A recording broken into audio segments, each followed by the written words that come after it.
Okay, so question number 2 here is, what is the credit score needed for an SBA loan? This question I'm not going to answer directly, at least right away, because, well, it depends on the lender that you're working with, and it depends on how you manage the credit score situation, I guess we can say. In working with somebody like me and the Growth Capital Company, we are intermediaries. And we would stand in one of two positions, okay? Because I am affiliated and I work with and for Innovative Mortgage Finance. We are based out of Florida. And Innovative Mortgage is primarily a correspondent lender. Now, what a correspondent lender is, it means that the underwriting is, you submit documents when you get a loan. The person that verifies the information on those documents, that's the person that's underwriting essentially, and calculating all the doing all the calculations, making sure that you can afford verifying your information. That's underwriting. So we do that in house in some cases, not all. The other scenario would be that I would broker the loan, and I'm always going to check because, correspondent, not correspondent, at the end of the day, what I care about is whatever is going to get you the best deal. So the primary reason I'm not just giving you the answer is because, number one, it depends. All right. And number two, what your credit score is right now doesn't necessarily mean that that's going to be your credit score in 30 days. There's a lot that can happen in 30 days.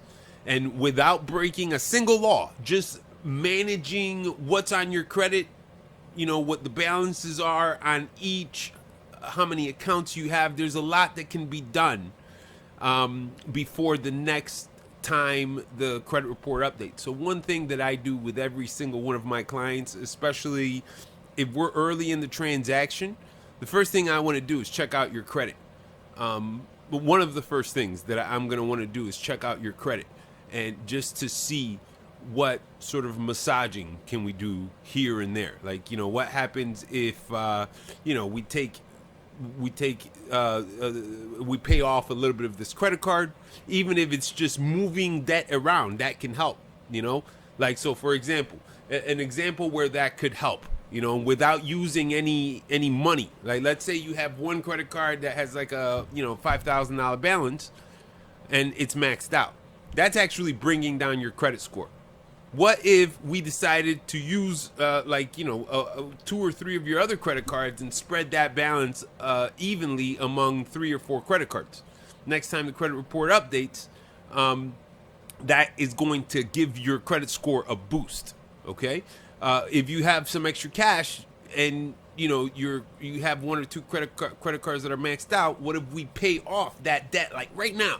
You can always get it back out. It's a credit card, but what if we pay off that debt right now?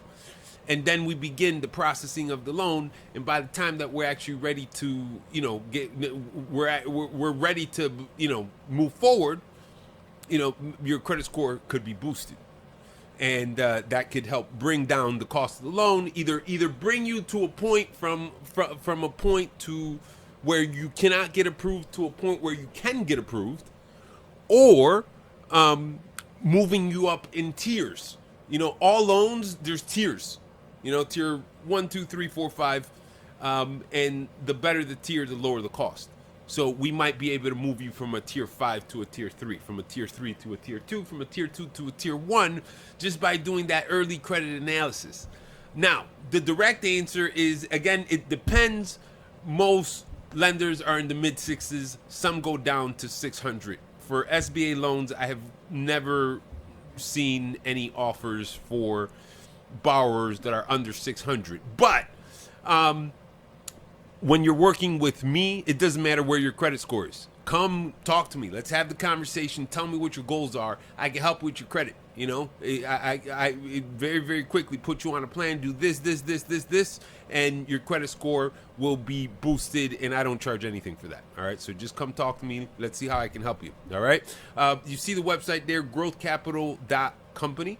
And my NMLS ID is 2246130. The NMLS ID, by the way, is because I am a licensed mortgage loan originator. That is required for residential loans, SBA loans. I do on a nationwide basis, as well as commercial real estate. I do on a nationwide basis. Business loans, nationwide basis. Residential mortgages only in states where I'm licensed. All right. So thank you very much, guys. And I'll be answering more of these questions. All right. Thank you. Bye now.